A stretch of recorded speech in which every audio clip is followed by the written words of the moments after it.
Hello, and thanks for coming to my talk. So we're going to talk about fingerprinting encrypted traffic. So I'm Adel, member of the HoneyNet project for about 10 years now, security engineer detecting badness at Google. And in my free time, I'm working on some open source project you can find in my GitHub page and doing some astrophotography, like the photo you see in the last slide. So let's start by defining the problem. Actually, the large part of your network traffic is already encrypted. And it's hard to tell if the traffic we see is actually good, like an engineer searching for cat memes, as it's like a big part of our day-to-day job, or it's like a malicious traffic or someone exfiltrating data from your network or communicating with command and control. So let's see if there's any clues. We can actually use network metadata and potentially fingerprints to make more sense of encrypted traffic.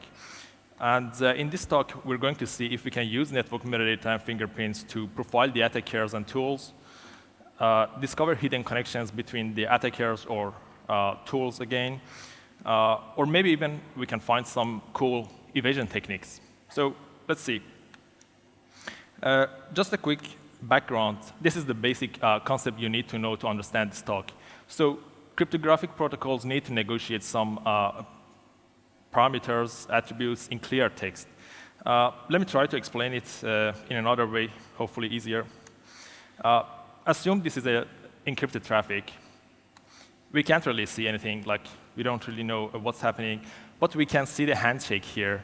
And by looking at the handshake, we can probably guess it's right, frog and Todd eating cookies. So let's start by an example with TLS. So in TLS, in the initial handshake, we actually have a client hello message, which includes some interesting information, which is clear text. So here's the structure of client hello.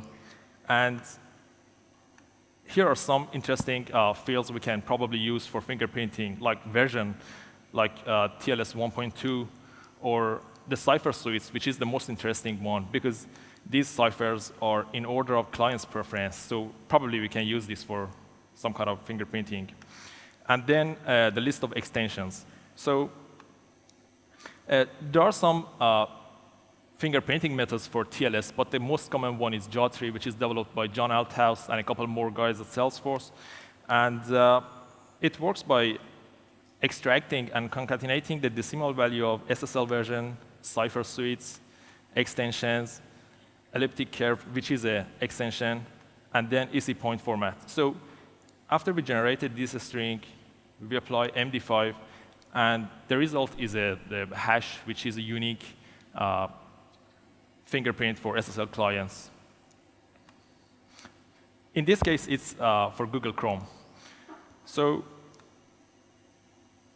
let's have a look at RDP.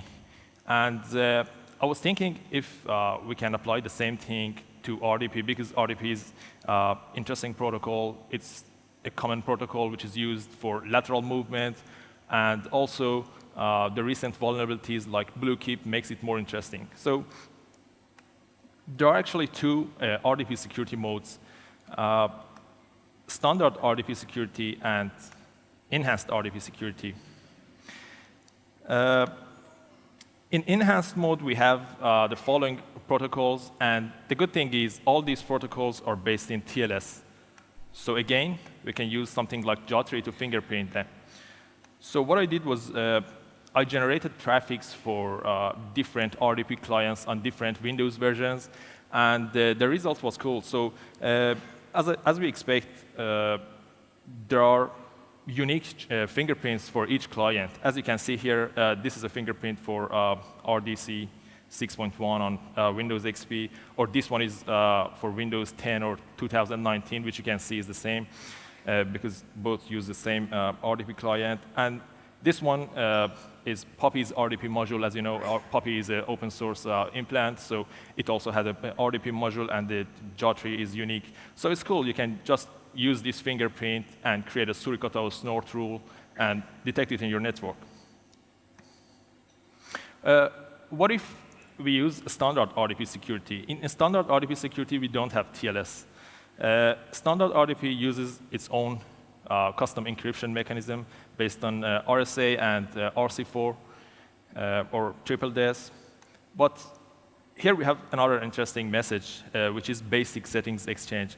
This message is encrypted in enhanced mode, so we can't see that. But we can see that here. And there's a message called connect initial PDU, which includes another message, which is GCC conference create request. And this message has 4 structures, as you can see here: core data, cluster data, security data, and network data. So let's have a look at these fields. By the way, you can use these data in core data for hunting. There are interesting things like keyboard layout and some other things which is used for a long time for hunting. But for the purpose of fingerprinting, I used the minor and major version. And from the cluster data, I extracted the cluster flags, encryption methods, and EXT encryption methods from security data, and channel def from network data. So here's an experimental fingerprinting method for standard RDP security I created. And the same way as jaw tree, we extract some fields and concatenate them to generate the fingerprint. So major, minor version, cluster flags, encryption methods, EXT encryption methods, and then the channel def. So we apply MD5, and this is a fingerprint for that RDP client. So in this case, it's Windows 10.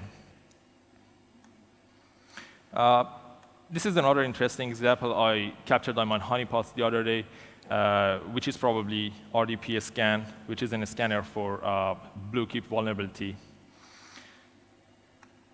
So if you're interested, because I removed lots of details here, if you're interested to know more about this RDP fingerprinting thing, here's a blog post I published a few months ago. Just scan this QR code. It's totally safe, not a trap. And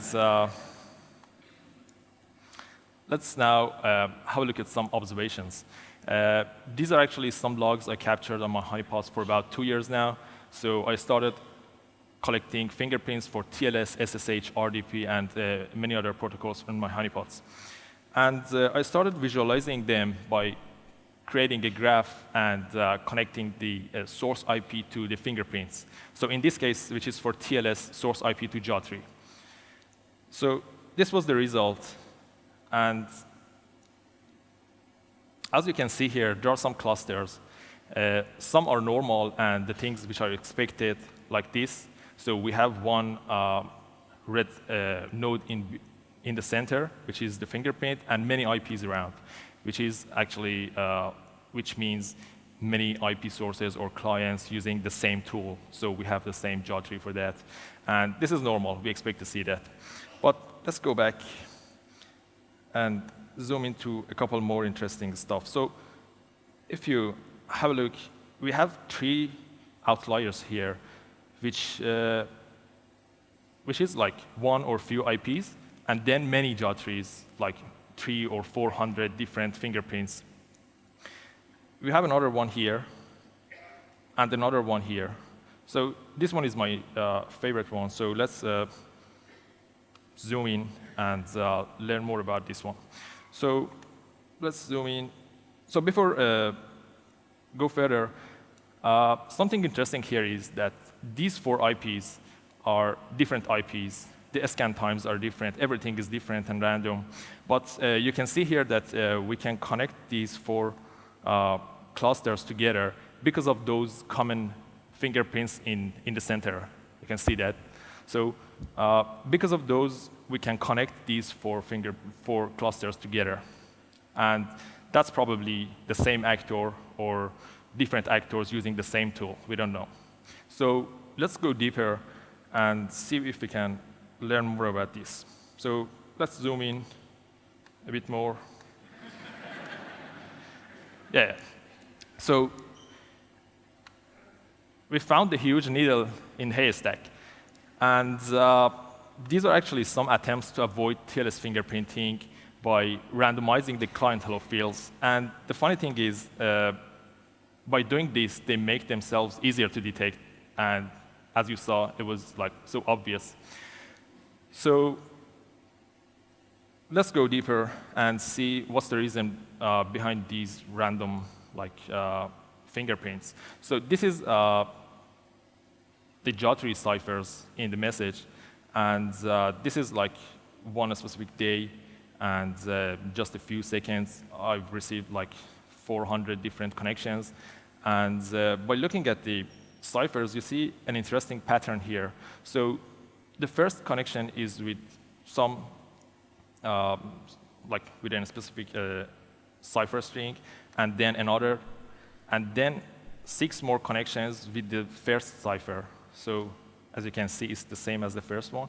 And then another one, which is an invalid cipher. So we have that here, and then a wall of text, which is actually a huge list of randomly generated ciphers. So the more interesting thing is, in the next slide, you can see the same scan happened like 26 days later again. And the cool thing is, the ciphers are different. The randomly generated ciphers are different, but the pattern is the same. So we can always identify this specific actor or tool because of this pattern. Let's have a look at another example. This is the visualization of data set I had for RDP, for standard RDP security. And as you can see, we again have some clusters here. I'll have a look at 2 more interesting ones. So one is this one. So we have many IPs, but all of them generate 4 unique fingerprints. And when we have a look at the logs, we see that this guy actually randomized the RDP cookie for some reasons, which I don't know. And it's also probably Nmap or customized Nmap. And the cool thing is, we always have these 4 unique fingerprints for this actor. Here's another cluster in that visualization, which I just showed.